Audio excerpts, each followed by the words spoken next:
Hello friends, good morning. നമ്മുടെ Kerala T V സീരിയലിലേക്ക് എല്ലാവർക്കും സ്വാഗതം. അങ്ങനെ നന്ദയും അതുപോലെ നമ്മുടെ ഗൗതവും കൂടി സംസാരിച്ചിട്ട് റൂമിൽ നിന്ന് ഇറങ്ങി വരുന്നു. ഗൗതത്തിൻ്റെ പിന്നാലെ നന്ദ ഇങ്ങനെ ഒരു കള്ള ചമ്മി ചിരിയൊക്കെ ആയിട്ട് ഇങ്ങനെ വരികയാണ്. അപ്പോൾ ഇതെല്ലാം കണ്ടുകൊണ്ട് തൊട്ടപ്പുറത്തെ നമ്മുടെ പിങ്കി ഇങ്ങനെ നിൽപ്പുണ്ട്. എന്തായാലും ഗൗതത്തിൻ്റെ കൂടെ വരാൻ ഒരു മടിയില്ലാതെ നമ്മുടെ നന്ദ ഇങ്ങ് വന്നു കേട്ടോ. ഗൗതവും നന്ദയും കൂടി ഇങ്ങനെ വരുന്ന സമയത്ത് പിങ്കി മാറി നിന്ന് കാണുന്നതൊക്കെ ഇവർ രണ്ടുപേരും കൂടെ നോക്കുക. അങ്ങനെ ഇവർ രണ്ടുപേരും കൂടെ മുഖാമുഖം നേരം നോക്കി. അതായത് നമ്മുടെ നന്ദയും ഗൗതവും ചേർന്ന് പിങ്കി ഇങ്ങനെ ഇവരെ ദേഷ്യപ്പെട്ടിങ്ങനെ പല്ലും കടിച്ച് കണ്ണും തുറച്ച് നോക്കിക്കൊണ്ട് ഇങ്ങനെ നിൽക്കുന്നു. എന്നിട്ട് ഇവരുടെ രണ്ടുപേരുടെയും അടുത്തേക്ക് അങ്ങ് വന്നു. അപ്പം രണ്ടുപേരും ഇങ്ങനെ അടുത്ത് ചേർന്ന് നിൽക്കുകയല്ലേ. ACP ഗൗതം മഹേശ്വർ ഇങ്ങനെ ഒരു പെണ്ണിൻ്റെ മുന്നിൽ താഴാമോ എന്ന് വന്ന് പിങ്കി ചോദിക്കുക. അപ്പോൾ അത് കേട്ട് കഴിഞ്ഞപ്പോഴേക്കും ഇവർ രണ്ടുപേരും വീണ്ടും മുഖാമുഖം ഇങ്ങനെ നോക്കി. അപ്പോൾ അങ്ങനെ നോക്കുമ്പോഴും ചിരിച്ചോണ്ട് നിൽക്കും നമ്മുടെ നന്ദ. എനിക്ക് പറയാനുള്ളത് കേൾക്കാൻ പോലും കൂട്ടാക്കാതെ നിങ്ങൾ ഇതിനാണോ പോയത്? ഹോ, ഇതായിരുന്നോ നിങ്ങളുടെ അത്യാവശ്യം എന്ന് പിങ്കി ഗൗതത്തിനോട് ചോദിച്ചു. കയ്യും കാലും പിടിച്ച ഭാര്യയെ കൂട്ടിക്കൊണ്ട് പോകുന്നു. ഇത്രയ്ക്ക് പെൺകോന്തനാകരുത് ഗൗതം എന്നും പറഞ്ഞു പിങ്കി ഗൗതത്തെ വലിയ ഭരിക്കാനായിട്ട് ചെല്ലണം. ഞാൻ പറഞ്ഞത് കറക്റ്റ് ആയില്ലേ? ഞാൻ വന്ന് കയറുമ്പോഴേ ഇവള് മിസൈൽ വിട്ടതുപോലെ ഓടി വരുമെന്ന് ഞാൻ പറഞ്ഞില്ലേ എന്ന് നന്ദ ചോദിച്ചപ്പം അതെ, ഞാൻ ഗൗതത്തിനോട് സംസാരിക്കുമ്പോൾ നിനക്കത് എത്ര അസൂയാന്ന് ചോദിച്ചു പിങ്കി. എനിക്ക് എന്താ അസൂയ? നിങ്ങൾ 24 മണിക്കൂറും സംസാരിച്ചോ, വേണമെങ്കിൽ ഈ ജന്മം മുഴുവൻ സംസാരിച്ചോ, എനിക്കെന്താ എന്ന് നന്ദ അന്നേരം ചോദിച്ചു. പക്ഷേ അത് എൻ്റെ മുൻപിൽ വെച്ച് എന്നെ ശല്യപ്പെടുത്തിക്കൊണ്ടാവരുതെന്ന് മാത്രം എന്നും നന്ദ അങ്ങ് പറഞ്ഞു. അപ്പം ദൈവത്തെ ഓർത്തൊന്ന് നിർത്തുന്നുണ്ടോ? പിങ്കിയുടെ റൂമിൽ പോയെന്ന് പറഞ്ഞു ഗൗതം. അന്നേരം ഗൗതം, നിങ്ങൾ എൻ്റെ കൂടെ വന്ന് എനിക്ക് പറയാനുള്ളത് കേട്ടിട്ട് പോകാൻ പറഞ്ഞു. അതിനുള്ള സന്മനസ്സെങ്കിലും ഒന്ന് കാണിക്കുക പ്ലീസ്. അപ്പോൾ ഗൗതം സാർ, എന്നോട് എന്തോ പറയാനുണ്ടെന്നും പറഞ്ഞല്ലേ എന്നെ കൂട്ടിക്കൊണ്ട് വന്നതെന്ന് നന്ദ ചോദിച്ചു. പിങ്കിക്ക് പറയാനുള്ളത് കേൾക്കാനാണെങ്കിൽ സാർ പൊയ്ക്കോ, ഞാൻ ആൻറ്റിയുടെ റൂമിലേക്ക് തിരിച്ചു പൊയ്ക്കോളാമെന്ന് നന്ദയും പറഞ്ഞു. അപ്പം നിനക്ക് രാത്രി മുഴുവൻ സംസാരിക്കാലോ, എനിക്ക് ഗൗതത്തെ 5 മിനിറ്റ് മതിയെന്ന് പറഞ്ഞപ്പം എന്തിനാ 5 മിനിറ്റ് ആക്കുന്നേ? നീ രാത്രി മുഴുവൻ അങ്ങ് സംസാരിച്ചു, ഞാൻ പോയേക്കാവെന്ന് പറഞ്ഞ് നമ്മുടെ നന്ദ പോകുമ്പം നന്ദയെ കയ്യെ പിടിച്ച് നിർത്തി ഗൗതം. പിങ്കി ഇപ്പം പോ, നമുക്ക് നാളെ സംസാരിക്കാമെന്ന് പറഞ്ഞു ഗൗതം. അത് കേട്ടപ്പോൾ പിങ്കിക്ക് ദേഷ്യം വന്നു. ഗൗതം എന്നും പറഞ്ഞിങ്ങനെ വിളിച്ചപ്പോൾ സോറി പിങ്കി, ഇന്നൊരു ദിവസത്തേക്ക് എന്നെ ഒന്ന് ശല്യപ്പെടുത്താതെ പോ പ്ലീസ്. അപ്പോൾ ഞാൻ ഗൗതത്തിന് ഒരു ശല്യമാണോ എന്ന് പിങ്കി ചോദിക്കുക. ഇത് കേട്ടപ്പോൾ നന്ദ ചിരിച്ചു. ഗൗതമാണെങ്കിൽ ഇങ്ങനെ ചെകുത്താനും കടലിലും നടുവിലെന്നുള്ളൊരവസ്ഥയിലാണ്. അപ്പം നന്ദ വാ എന്നും പറഞ്ഞ് ഗൗതം നന്ദയും കൂട്ടി അങ്ങ് പോകുന്നു. പിങ്കി ഇങ്ങനെ ആകെ വല്ലാതെ വിഷമത്തിൽ, ദേഷ്യത്തിൽ, കലിപ്പിൽ ഒക്കെ നിൽക്കുമ്പോൾ പോയ നന്ദ തിരിഞ്ഞു നോക്കി ഒരു ചിരിയും കൂടി അങ്ങ് പാസ്സാക്കി. പിന്നെ പറയേണ്ട കാര്യമുണ്ടോ? മൊത്തത്തിൽ ഫ്ലാറ്റായി പോയില്ലേ നമ്മുടെ പിങ്കി. അങ്ങനെ മൊത്തത്തിൽ രസകരമായിട്ട് ആ ഒരു സംഭവം നമ്മുടെ നന്ദ കൈകാര്യം ചെയ്തു. അത് കഴിഞ്ഞ് അവരങ്ങ് പോയി കഴിഞ്ഞപ്പോഴത്തേക്കും പിങ്കിയുടെ ഉള്ളിൽ ആ ഒരു ദേഷ്യം അതങ്ങനെ ആളി പടർന്ന് ഇങ്ങനെ നിൽക്കുക. അത് കഴിഞ്ഞ് ഇവർ രണ്ടുപേരും കൂടെ മുറിയിലേക്ക് ചെന്നു. അപ്പം നന്ദ ചോദിച്ചു, എന്നീ പറ, എന്താ പറയാനുണ്ടെന്ന് പറഞ്ഞതെന്ന് ചോദിച്ചപ്പോൾ പറയാനുള്ളത് ഇത്ര മാത്രമാണെന്നുള്ള കാര്യം പറയുവാണ് നേരം നമ്മുടെ ഗൗതം. സോറി നന്ദ. ഈ സോറി എന്തിനുള്ളതാ എന്ന് ചോദിച്ചപ്പം ആ ചന്ദ്രചൂടൻ ADGPക്ക് എനിക്കെതിരെ കള്ളപ്പരാതി കൊടുത്തു എന്നുള്ള ദേഷ്യത്തിൽ ഞാൻ നിന്നോട് ഇന്നലെ രാത്രി കുറച്ച് കടുപ്പത്തിൽ സംസാരിച്ചു പോയി, അതിനുവേണ്ടിയായി സോറി. ഇന്ന് അനുവാദം ചോദിക്കാതെ ADGP ഓഫീസിലേക്ക് പോകാൻ പുറപ്പെട്ടപ്പോഴും മോശമായി ഞാൻ നിന്നോട് എന്തൊക്കെയോ പറഞ്ഞു, മാപ്പ് നന്ദ. ഓ ശരി, വരവച്ചിരിക്കുന്നു കേട്ടോ. ഈ സോറി പറയാൻ വേണ്ടിയിട്ടാണോ ഇവിടെ എന്നെ കൊണ്ടുവന്നത് എന്ന് നന്ദ അന്നേരം ചോദിച്ചു. അത് അവിടെ വെച്ചും പറയാമായിരുന്നില്ലേ എന്ന് ചോദിച്ചപ്പോൾ ഗൗതം ഇങ്ങനെ ഒന്ന് ചിരിച്ചു. ശരി, പറയാനുള്ളത് പറഞ്ഞു കഴിഞ്ഞില്ലേ, ഇനി ഞാൻ പോട്ടെ എന്ന് പറഞ്ഞ് നന്ദ പോകുമ്പോഴേക്കും നന്ദയെ കയ്യെ പിടിച്ചിങ്ങനെ നിർത്തി. അപ്പോൾ നന്ദ ഇങ്ങനെ തിരിഞ്ഞു നോക്കി. സന്തോഷമായി നന്ദയ്ക്ക്. അങ്ങനെ അവർ രണ്ടുപേരും ഇങ്ങനെ കണ്ണിൽ നോക്കി കുറച്ച് നേരം അങ്ങനെ അങ്ങ് നിന്നു. അപ്പോൾ പെട്ടെന്ന് നമ്മുടെ ഗൗതം കൈ അങ്ങ് വിടിയിച്ചു വിട്ടു നന്ദയുടെ കയ്യിൽ നിന്ന്.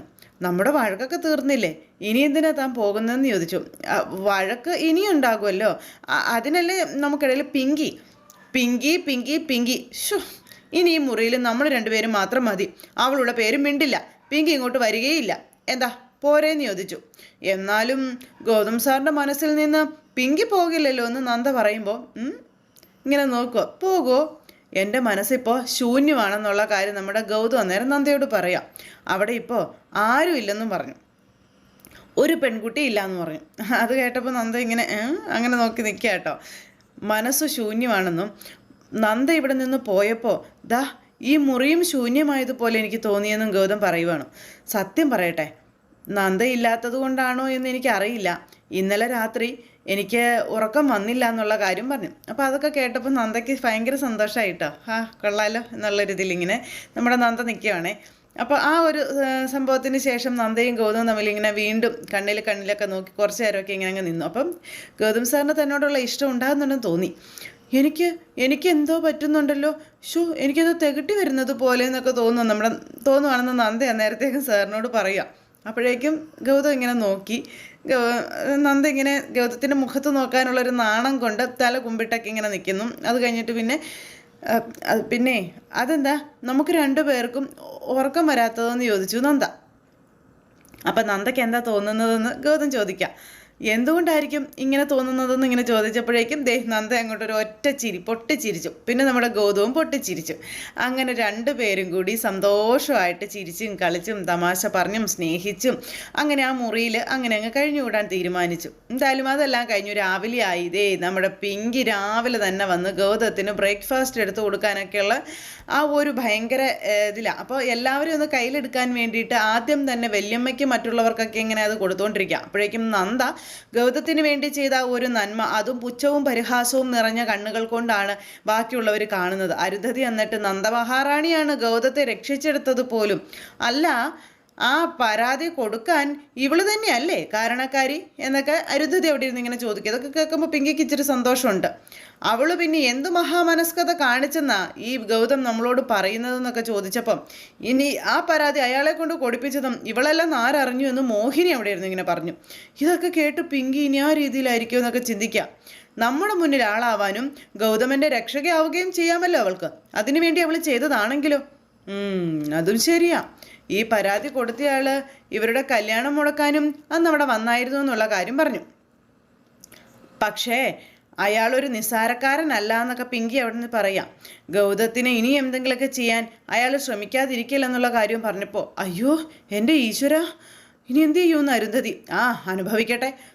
വെറുതെ വഴിയിൽ കിടന്ന വിഷപ്പാമ്പിൻ്റെ അടുത്തല്ലേ അവൻ അരഞ്ഞാണമാക്കി വെച്ചിരിക്കുന്നതെന്ന് ചോദിച്ചു മഹി അവിടെ ഇരുന്ന്. അപ്പോഴേക്കും നമ്മുടെ ഗൗതം അങ്ങോട്ടേക്ക് വന്നു. ഗൗതം അങ്ങോട്ടേക്ക് വന്നപ്പോൾ ഇവരെല്ലാവരും സംസാരം നിർത്തി ഗൗതത്തെ തന്നെ നോക്കി നിൽക്കുക. അപ്പോൾ ഇന്നലെ നന്ദയെ കൂട്ടിക്കൊണ്ട് വരുമ്പോൾ അല്പം റഫായി പെരുമാറിയത് പിങ്കിയെ നന്നായി വേദനിപ്പിച്ചിട്ടുണ്ടെന്നുള്ള കാര്യം അത് മാറ്റിയെടുക്കാനുള്ള ചാൻസ് ആണിതെന്നൊക്കെയുള്ള രീതിയിൽ നമ്മുടെ ഗൗതം ഇങ്ങനെ അവിടെ നിന്ന് ചിന്തിക്കുക. അപ്പോൾ ഗൗതം അവിടെ നിന്ന് ഇങ്ങനെ ചിന്തിച്ചിട്ട് നേരെ പിങ്കിയുടെ അടുത്തേക്ക് ചെന്നു. പിങ്കിക്ക് അരികിലേക്ക് ചെന്നിട്ട് പിങ്കിയോട് തന്നെ ബ്രേക്ക്ഫാസ്റ്റ് എടുത്തു തരാൻ പറഞ്ഞു. അപ്പോൾ താൻ പുരട്ടെ ബ്രെഡ് കഴിക്കണമെന്ന് ഭയങ്കര ആഗ്രഹമാണെന്നും പറഞ്ഞാൽ ചെല്ലുന്നത്. പിങ്കി ബ്രെഡ് എടുത്തു തരാൻ പറഞ്ഞ് അങ്ങനെ ഗൗതം തന്നെ ഇരിക്കാം. ബാക്കിയുള്ളവരും ഇങ്ങനെ ഇരിക്കുമല്ലേ. അപ്പോൾ പിങ്കിക്ക് അത് ഭയങ്കര ഒരു ക്രെഡിറ്റ്, ഭയങ്കര ഒരു സന്തോഷം. ഇനിയിപ്പോൾ ഇതിലപ്പുറം വേറൊന്നും വേണ്ടെന്നുള്ളൊരിത്. എന്നിട്ട് പിങ്കി വേഗം തന്നെ എല്ലാവരും ഇങ്ങനെ ഇരിക്കുമ്പോൾ ആ ബ്രെഡ് എടുത്ത് പുരട്ടി കൊടുക്കുക. അപ്പോൾ നിനക്ക് എന്താ പറ്റിയത്? നീ ഇന്നലെ അത്താഴം കഴിച്ചിട്ടില്ല. ഞാനിതെല്ലാം അറിയുന്നുണ്ട് കേട്ടോ. കല്യാണം കഴിഞ്ഞതിൽ പിന്നെ നിനക്ക് ആഹാര കാര്യത്തിലൊന്നും ഒരു ശ്രദ്ധയില്ല കേട്ടോ മോനെ എന്നും പറഞ്ഞ് വല്യമ്മ പറയുമ്പോൾ സോറി വല്യമ്മേ, ഇന്നലെ കഴിക്കാത്തതുകൊണ്ടേ രാവിലെ എഴുന്നേറ്റപ്പോൾ ഭയങ്കര വിശപ്പ്, അതുകൊണ്ടാണ് ഫ്രഷ് ആയ ഉടനെ ഞാൻ ഇങ്ങോട്ടേക്ക് വന്നതെന്ന് പറഞ്ഞു നമ്മുടെ ഗൗതം. മോളെ പിങ്കി കേട്ടില്ലേ, അവന് കഴിക്കാൻ കൊടുക്കുക പെട്ടെന്നാവട്ടെ എന്നും പറഞ്ഞു അങ്ങനെ നമ്മുടെ അരുന്ധതി പറഞ്ഞപ്പം എൻ്റെ പൊന്നു പിങ്കി വേഗം ഇങ്ങോട്ട് ഇട എന്നും പറഞ്ഞുകൊണ്ട് ഗൗതം ഇങ്ങനെ പറഞ്ഞപ്പോഴേക്കും നമ്മുടെ പിങ്കി ബ്രെഡിൽ ജാം പുരട്ടി ഇങ്ങനെ പാത്രത്തിലേക്ക് വെച്ച് കൊടുക്കാൻ തുടങ്ങും. നന്ദ എവിടുന്നോ പറന്നു വന്നെന്ന് തോന്നുന്നു, കയറി പിങ്കിയുടെ കൈക്ക് കയറി അങ്ങ് പിടിച്ചു. അപ്പോഴേക്കും എല്ലാവരും ഇങ്ങനെ അങ്ങോട്ടും ഇങ്ങോട്ടും നോക്കുക. അതുപോലെ ഗൗതവും ആകെ ഞെട്ടിപ്പോയി കേട്ടോ. തമ്പുരാൻ ഇവളിതിപ്പോൾ എവിടുന്ന് പൊട്ടി വീണതാണെന്നുള്ള ഒരു ഇതിലെ അങ്ങനെ ഇവർ രണ്ടുപേരും കൂടെ ഈ ബ്രെഡും കൈ പിടിച്ചിങ്ങനെ നിൽക്കുന്നു. ആ സമയത്ത് അരുന്ധതിയും മഹിയൊക്കെ ഇങ്ങനെ കണ്ണും മിഴിച്ച് ഇങ്ങനെ നോക്കിയിരിക്കുന്നു. ഇതെന്താ ഇതെന്നാ നേരത്തേക്ക് അരുന്ധതി ചോദിക്കാം. പെട്ടെന്ന് ആ സാധനം പിങ്കിയുടെ കയ്യിൽ നിന്ന് തട്ടിപ്പറിച്ച് നന്ദ മേടിച്ചിട്ട് പ്ലേറ്റിലേക്ക് വെച്ച് കൊടുത്തു. അങ്ങനെ പ്ലേറ്റിലേക്ക് വെച്ച് കൊടുത്തു കഴിഞ്ഞപ്പോഴത്തേക്കും ഗൗതം ഇങ്ങനെ പ്ലേറ്റിലും നോക്കും അവരെയും നോക്കും, പ്ലേറ്റിലും നോക്കും അവരെയും നോക്കും. അങ്ങനെ നോക്കിക്കൊണ്ട് അങ്ങനെ നിൽക്കുക. മറ്റുള്ളവരെല്ലാവരും നന്ദയാണ് കുറ്റപ്പെടുത്തുന്ന രീതിയിൽ നോക്കുന്നത്. ബ്രെഡിൽ ജാം പുരട്ടിത്തരാൻ ഗൗതം എന്നോടാ പറഞ്ഞത്. ഞാൻ വെച്ചതേ ഗൗതം കഴിക്കൂ എന്ന് പിങ്കി. ഗൗതം സാറിൻ്റെ ഭാര്യ ഞാനാ. ഭാര്യ കൊടുക്കുന്നതേ ഭർത്താവ് കഴിക്കൂ എന്ന് നന്ദയും വെല്ലുവിളിച്ചു. അങ്ങനെ പിങ്കിയെ വെല്ലുവിളിക്കുകയാണ് നമ്മുടെ നന്ദ. അതും അരുന്ധതിയുടെ മുന്നിൽ, മഹിയുടെ മുന്നിൽ. അങ്ങനെ എല്ലാവരും അങ്ങോട്ടും ഇങ്ങോട്ടും നോക്കിക്കൊണ്ട് അങ്ങനെ ഇരിക്കുക കേട്ടോ. മോഹിനിക്കൊക്കെ ഇത് കണ്ടിട്ട് ഭയങ്കര ദേഷ്യവും കാര്യങ്ങളും. അപ്പം ഗൗതം പിങ്കി മോള് തന്ന ബ്രെഡ് എടുത്ത് കഴിക്കാനായിട്ട് പറഞ്ഞു. നേരത്തേക്കും അരുന്ധതി അത് കേട്ട് കഴിഞ്ഞപ്പോൾ എന്നും പറഞ്ഞൊരു ചിരി പിങ്കിയുടെ വക. ഈ സമയത്ത് നമ്മുടെ ഗൗതം ഒന്നും കഴിച്ചില്ല. അവിടെ ഇരുന്ന് ഒരു ഗ്ലാസ് വെള്ളം എടുത്ത് കുടിച്ചിട്ട് അവിടെ നിന്ന് അങ്ങോട്ടേക്ക് അങ്ങ് എഴുന്നേറ്റ് പോവുക. കാരണം അവിടെ ഇരുന്നാൽ ശരിയാവില്ലെന്നുള്ള കാര്യം ഗൗതത്തിന് മനസ്സിലായി. ഗൗതം എഴുന്നേറ്റ് പോയി കഴിഞ്ഞപ്പോൾ സമാധാനമായോ നിനക്ക്? ഗൗതത്തെ പച്ചവെള്ളം കുടിപ്പിക്കാതെ ഇവിടുന്ന് പറഞ്ഞു വിടാൻ നോക്കിയപ്പോൾ നിനക്ക് സമാധാനമായോ എന്നൊക്കെ ചോദിച്ചുകൊണ്ട് ദേ അടുത്തതായി അവിടെ പ്രശ്നം. ഇതെല്ലാം കഴിഞ്ഞു. ദേ നമ്മുടെ പിങ്കിക്ക് അത് വലിയ ഇൻസൾട്ടായി. പിങ്കി റൂമിൽ വന്നിങ്ങനെ വിഷമിച്ച് കിടക്കുന്നു. അങ്ങനെ പഴയ കാര്യങ്ങൾ പലതും ആലോചിക്കുന്നു. അങ്ങനെ ഭയങ്കര ദേഷ്യത്തിൽ ഇങ്ങനെ കിടക്കുന്നു. അപ്പോഴേക്കും അരുന്ധതി അങ്ങോട്ടേക്ക് വന്നു. അതുപോലെ പിന്നാലെ കുറേ വാലുവാലായിട്ട് എല്ലാം വന്നു. അയ്യോ പിങ്കിമോളെ എന്തു പറ്റി? അയ്യോ പിങ്കിമോളെ എന്തു പറ്റിയെന്ന് ചോദിച്ചുകൊണ്ട്, അയ്യോ ഈ കിടപ്പ് കണ്ടില്ലേ, പനി പിടിച്ചല്ലോ എന്നൊക്കെ പറഞ്ഞുകൊണ്ട് ഭയങ്കര സീനാക്കുക. പിന്നെ അത് പിങ്കി ലോക അഭിനയം. പിങ്കി മോളെ പിങ്കി എന്നൊക്കെ പറഞ്ഞ് വിളിച്ചാണ് വരുന്നത്. അപ്പോൾ ചൂടൊന്നുമില്ല, പേടിക്കണ്ടെന്ന് പറഞ്ഞു. അവിടെ വന്നു കഴിഞ്ഞപ്പോഴത്തേക്കും പവിത്ര അന്നേരം ചൂടൊന്നും ഇല്ലെങ്കിലാണ് പേടിക്കേണ്ടത്. എൻ്റെ പൊന്നെ ഇത് വേറെന്തോ ലക്ഷണം, മോളെ ഇതിങ്ങനെ വെച്ചുകൊണ്ടിരിക്കാതെ വേഗം ആശുപത്രി പോകാൻ നോക്കാൻ പറഞ്ഞു. അപ്പോൾ നമുക്ക് ഗൗതത്തിൻ്റെ കൂടെ പിങ്കി ആശുപത്രി പറഞ്ഞു വിടാമെന്ന് ഈ അരുന്ധതി അന്നേരം പറയാം. എന്നാൽ പിന്നെ പിങ്കിയുടെ അസുഖം ഇപ്പം തന്നെ മാറിക്കോളൂ എന്ന് നമ്മുടെ പവിത്ര പറയാം. പവിത്ര മതി നിൻ്റെ മോനെ വെച്ചിട്ടുള്ള ആ സംസാരമെന്ന് പറഞ്ഞു. അരുന്ധതി മോളെ എഴുന്നേക്ക്, നമുക്ക് ആശുപത്രി പോകാമെന്നും പറഞ്ഞുകൊണ്ട് മോഹിനി പിടിച്ചെഴുന്നേൽപ്പിക്കാം. അപ്പോൾ അതേ നമുക്കെല്ലാവർക്കും കൂടെ ചേർന്ന് കൊണ്ടുപോയാൽ പോരെ എന്നിങ്ങനെ പവിത്ര ചോദിച്ചപ്പം അതേ മിണ്ടാതിരുന്നു, നിന്നോട് ആരും ഇവിടെ അഭിപ്രായമൊന്നും ചോദിച്ചില്ല കേട്ടോ എന്ന് പവിത്രയോട് ദേഷ്യപ്പെട്ട അരുന്ധതി. പിങ്കിമോളെ വന്നേ ബാ എന്നും പറഞ്ഞ് വിളിച്ചുകൊണ്ട് പോവാ. ഈ സമയത്ത് നമ്മുടെ പവിത്ര അല്ലേ ആള്. പവിത്ര നന്ദേച്ചോട് ചെന്നങ്ങ് പറഞ്ഞേക്കാം, അല്ലെങ്കിലേ ഒന്നും സംഭവിക്കില്ല എന്നും പറഞ്ഞുകൊണ്ട് പവിത്ര ഇങ്ങനെ നിൽക്കുന്നു. അത് കഴിഞ്ഞ് പിന്നെ നമ്മുടെ ലക്ഷ്മിയെ പിടിച്ചു നിർത്തിയിട്ട് ക്രോസ് വിസ്താരമാണ് അവിടെ മഹിയും അതുപോലെ ചെറിയച്ഛനും ഇവരെല്ലാവരും കൂടെ ചേർന്ന്. അതായത് നന്ദയെ സഹിക്കാൻ കഴിയില്ല എന്നുള്ള ആ ഒരു വിഷയമാണ് അവിടുത്തെ സബ്ജക്റ്റ്. അപ്പം അങ്ങനെ ഈ ഒരു ഇതെല്ലാം പറഞ്ഞുകൊണ്ടിരിക്കുന്ന സമയത്ത് അങ്ങോട്ടേക്ക് ആൻറ്റി വന്നു, നന്ദയുടെ ആൻറ്റി വന്നു. ഇന്ന് ആ പിങ്കി ബ്രെഡ് വിളമ്പി കൊടുത്തപ്പോൾ അവൾ കാണിച്ചത് എന്താ, ചാടി വീണ് ഇവൾ ആ പാവം പെണ്ണിനെ ഇൻസൾട്ട് ചെയ്തില്ലേന്ന് ചോദിച്ചു. അത് കേട്ടപ്പോൾ എന്താണെന്നോർത്ത് ഇങ്ങനെ നിൽക്കുക ആൻറ്റി. അതെ പിങ്കിക്ക് അത് വല്ലാണ്ട് ഹേർട്ട് ചെയ്തു, ആ കൊച്ചങ്ങ് വല്ലാണ്ട് അപ്സെറ്റായി പോയെന്ന് പറഞ്ഞു നമ്മുടെ ചെറിയച്ഛനും. അപ്പോൾ അതെ സ്വന്തം അനുജൻ്റെ ഭാര്യ ഗൗതത്തിന് ഇച്ചിരി ഭക്ഷണം വിളമ്പിക്കൊടുത്തെന്ന് ഓർത്ത് എന്താ കുഴപ്പം എന്ന് മഹി ലക്ഷ്മിയോട് ചോദിക്കുമ്പോൾ അനുജൻ്റെ ഭാര്യയാണെന്നുള്ള ചിന്ത നന്ദയ്ക്ക് മാത്രം പോരാ, ആ ബോധം പിങ്കിക്കും കൂടി വേണമെന്ന് പറഞ്ഞു. ഈ പിങ്കിയോട് നിനക്കെന്താ ഇത്ര വിഷമം എന്ന് ചോദിച്ചുകൊണ്ട് ഇങ്ങനെ നിൽക്കുമ്പോഴേക്കും ദേ അങ്ങോട്ടേക്ക് പിങ്കിയെ താങ്ങി പിടിച്ചുകൊണ്ട് താലപ്പൊലിയായിട്ട് എല്ലാവരും വരുക. അപ്പോൾ ഇതെന്താ ഇവക്കെന്താ പറ്റിയേ, ഇവളെ എന്താ താങ്ങി പിടിച്ചുകൊണ്ട് വരുന്നത്, എന്താ പറ്റിയേ എന്ന് ചോദിച്ചു മഹി ഇങ്ങനെ ചെന്നപ്പോൾ ഇനി ഇന്ന് പറഞ്ഞിട്ടൊന്നും കാര്യമില്ല മഹേശ്വര, വേഗം ഇവളെ ഹോസ്പിറ്റലിൽ കൊണ്ടുപോകണം, ഗൗതം പോകുന്ന കൂട്ടത്തിൽ അങ്ങ് പോയാൽ മതിയെന്ന് പറഞ്ഞു. അല്ല അവനെവിടെ? അത് പിന്നെ ഗൗതം പറഞ്ഞു വിളിച്ചു. അതിന് ഗൗതം തന്നെ വേണമെന്നുണ്ടോ, ജഗന്നാഥം പോയാലും പോരെ എന്ന് ചോദിച്ചു ലക്ഷ്മി. സിറ്റി ഹോസ്പിറ്റലിൽ ഗൗതത്തിന് പരിചയമുള്ളൊരു ഡോക്ടറുണ്ട്, അവൻ്റെ ക്ലാസ്മേറ്റാണ്. അപ്പോൾ പിന്നെ അവരെ കൊണ്ടുപോയി കാണിക്കാമല്ലോ, അതുകൊണ്ടാണ് ഗൗതം തന്നെ കൊണ്ടുപോകണമെന്ന് ഞാൻ പറഞ്ഞത്. ലക്ഷ്മി നീ അതിലൊന്നും കയറി ഇടപെടാനായിട്ട് വരണ്ട കേട്ടോ എന്നും പറഞ്ഞുകൊണ്ട് അരുന്ധതി വലിയ ആൾ കളിച്ചപ്പോൾ ഗൗതം വരട്ടെ മോൾ ഇവിടെ ഇരിക്കാൻ പറഞ്ഞു. അയ്യോ കണ്ടാൽ അറിയാം ഈ കുട്ടിക്ക് ഭയങ്കര ക്ഷീണമുണ്ട്, തീരെ വയ്യ. അതെങ്ങനെയാ, കയറിയിട്ട് വട്ടം ചുറ്റല്ലേ ആ വലിഞ്ഞു കയറി വന്ന നാശം എന്നും പറഞ്ഞുകൊണ്ട് നന്ദയെ കുറ്റപ്പെടുത്തുന്നു. അപ്പോഴേക്കും നമ്മുടെ ഗൗതം അങ്ങോട്ടേക്ക് വന്നു. എന്താ വല്യമ്മയെന്ന് ചോദിച്ചു. അതെ പിങ്കിക്ക് നല്ല പനി, നീ തന്നെ ഒന്ന് ഹോസ്പിറ്റലിൽ കൊണ്ടുപോകണമെന്ന് പറഞ്ഞു. ശരി ഞാൻ കൊണ്ടുപോയിക്കോളാം അല്ലേമ്മേ, ശരി എന്നും പറഞ്ഞുകൊണ്ട് വേഗം പോകാൻ റെഡിയാവുക.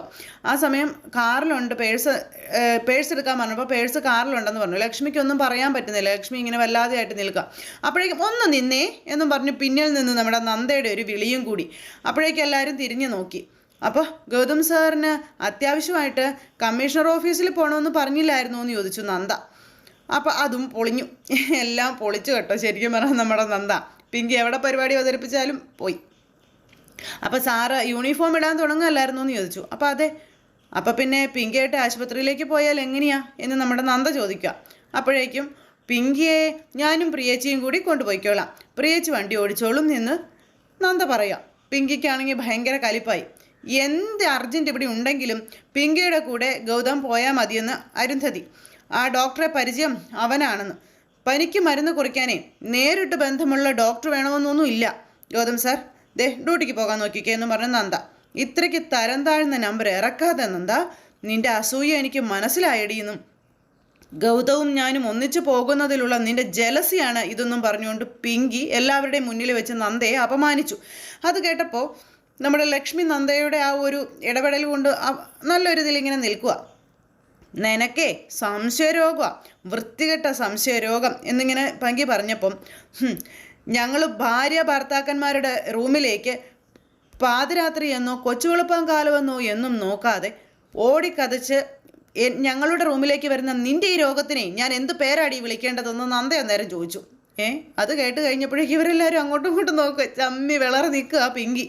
പിങ്കിയെ നാറ്റിച്ച് നാണം കെടുത്തി ശരിക്കും പറയാം നമ്മുടെ നന്ദ. അവളെ എടുത്തങ്ങ് ഉടുത്തു എന്ന് തന്നെ പറയാം.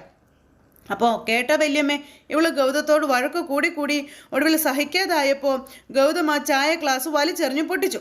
ആ ശബ്ദം കേട്ട് എന്താ പ്രശ്നം എന്നറിയാൻ ഞാൻ ഓടിച്ചെന്നതാ.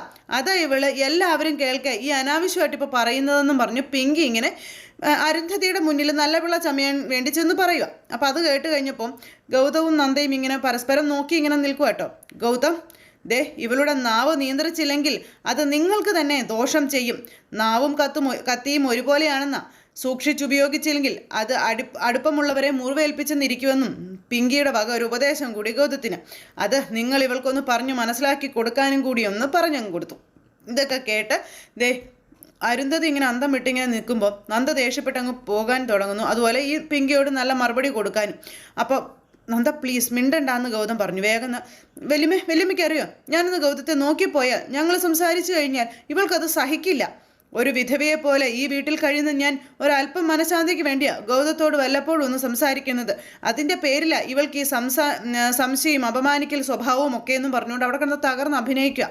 അപ്പം നന്ദ ചോദിച്ചു, ഒന്ന് ചോദിച്ചോട്ടെ, മനഃശാന്തിക്ക് വേണ്ടി ഗൗതം സാറിനോട് സംസാരിക്കാൻ ചെല്ലുന്ന നീ കല്യാണം കഴിഞ്ഞതിൻ്റെ പിറ്റേ ദിവസം ജോലിക്ക് പോയ നിന്റെ ഭർത്താവിനെ ഒരു തവണയെങ്കിലും വിളിച്ചിട്ടുണ്ടോ എന്ന് ചോദിച്ചു.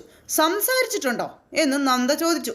ഇത് കേട്ട് കഴിഞ്ഞപ്പം പിങ്കിക്ക് ആരോടൊന്നും മിണ്ടാനില്ല. ചമ്മി വിളറി അവിടെ അങ്ങനെ നിൽക്കുക. അർജുൻ്റെ മിസ്സിങ്ങിന് ശേഷം അയാൾ മരിച്ചോ ജീവിച്ചിരിപ്പുണ്ടോ എന്തെങ്കിലും നീ ഒന്ന് അന്വേഷിച്ചിട്ടുണ്ടോ? അർജുനു വേണ്ടി ആത്മാർത്ഥമായി ഒരിറ്റ കണ്ണീര് നിന്റെ കണ്ണിൽ നിന്ന് വീണിട്ടുണ്ടോ? നീ പൊഴിച്ചിട്ടുണ്ടോ എന്ന് ചോദിച്ചു എല്ലാവരുടെയും മുന്നിൽ. പിങ്കി അങ്ങ് ചൂളിപ്പോയില്ലേ. പിങ്കിക്ക് അത് വേണം. പിങ്കിയുടെ അഹങ്കാരം എന്ന് പറഞ്ഞാൽ അത്രത്തോളം ഉണ്ട്. അങ്ങനെ എല്ലാവരുടെയും മുന്നിൽ വെച്ച് ഗൗതം സാറിൻ്റെ കയ്യിലും മാത്രമേ ഉള്ളൂ നിന്റെ സമാധാനത്തിനും മനഃശാന്തിക്കുമുള്ള മരുന്ന് എന്നൊക്കെ ഇങ്ങനെ ചോദിച്ചപ്പോൾ, കേട്ടില്ലേ ഗൗതം, നിങ്ങളുടെ ഭാര്യ വീണ്ടും വീണ്ടും എന്നെ ഇൻസൾട്ട് ചെയ്യുന്നത് കേട്ടില്ലേ? അത് വിലക്കാതെ അവളെ എന്താ സപ്പോർട്ട് ചെയ്തുകൊണ്ടിരിക്കുകയാണോ എന്നൊക്കെ ഇങ്ങനെ ചോദിച്ചുകൊണ്ട് ഭയങ്കര ഡയലോഗുകൾ ഇറക്കുമ്പം ഗൗതം സാർ എന്നെ വിലക്കില്ല. കാരണം അദ്ദേഹത്തിന് അറിയാം ഞാൻ പറയുന്നത് 100% ശരിയാണെന്ന്. ആണോ ഗൗതം, ആണോ എന്നും ചോദിച്ചു പിങ്കി. ഇവള് പറയുന്ന അനാവശ്യങ്ങൾ തള്ളിക്കളയാൻ നിങ്ങളെന്താ തയ്യാറല്ലേ എന്ന് പിങ്കി ഗൗതത്തിനോട് ചോദിച്ചു. ഗൗതം ഇങ്ങനെ നോക്കിക്കൊണ്ട് ഇങ്ങനെ നിൽക്കുക.